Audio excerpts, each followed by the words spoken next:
Over time, the horror genre has developed its own unique traits and classic tropes that every horror junkie can list off by heart. In recent years, many blockbuster horror films have begun to use similar conventions to hold their audiences, and their franchises can become formulaic in nature.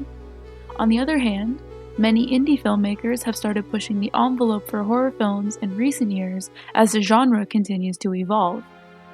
Today, I want to talk about why I think The Killing of a Sacred Deer is an amazing example of innovation in the horror genre.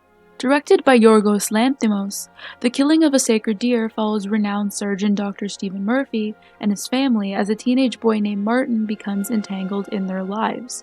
From its very first frame, this film traps the viewer in its unsettling atmosphere, being very purposeful with its imagery, dialogue, mise-en-scène, and its score. Hell, this film begins with a graphic open heart surgery on screen. It does not shy away from being uncomfortable.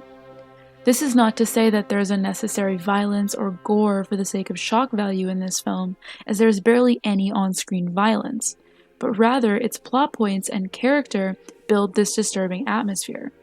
For example, one of the most uncomfortable moments in this film occurs when Martin is eating spaghetti while talking about his father with Mrs. Murphy. I don't understand why I should have to pay the price. Why my children should have to pay the price.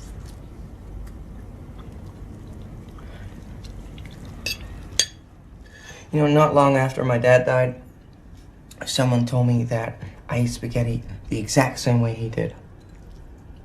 They said, what an extraordinary impression this fact had made on them.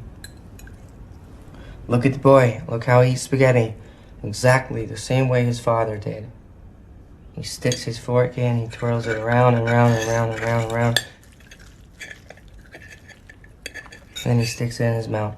In my opinion, this scene is so uncomfortable because of its expert use of cinematography and a very strong performance from both Nicole Kidman and Barry Keoghan here.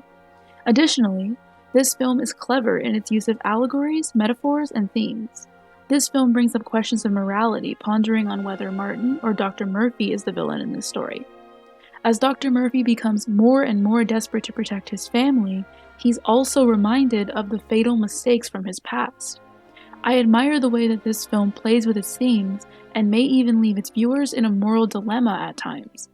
Interestingly, this film also makes subtle references and parallels to biblical stories too, blurring the line between good and evil even further as it twists these classic narratives. To me, The Killing of a Sacred Deer is a testament to the innovation of the new wave of modern horror films, especially the independent films that are making a statement within the genre. Films of this nature represent a promising future for contemporary bodies of work, and the continued hunger to challenge traditional tropes that have become predictable or too played out for their audiences. In short, I truly hope to see other filmmakers breaking the mold of typical horror conventions, and to tell stories that will motivate their viewers to become more optimistic for what's in store for this compelling genre.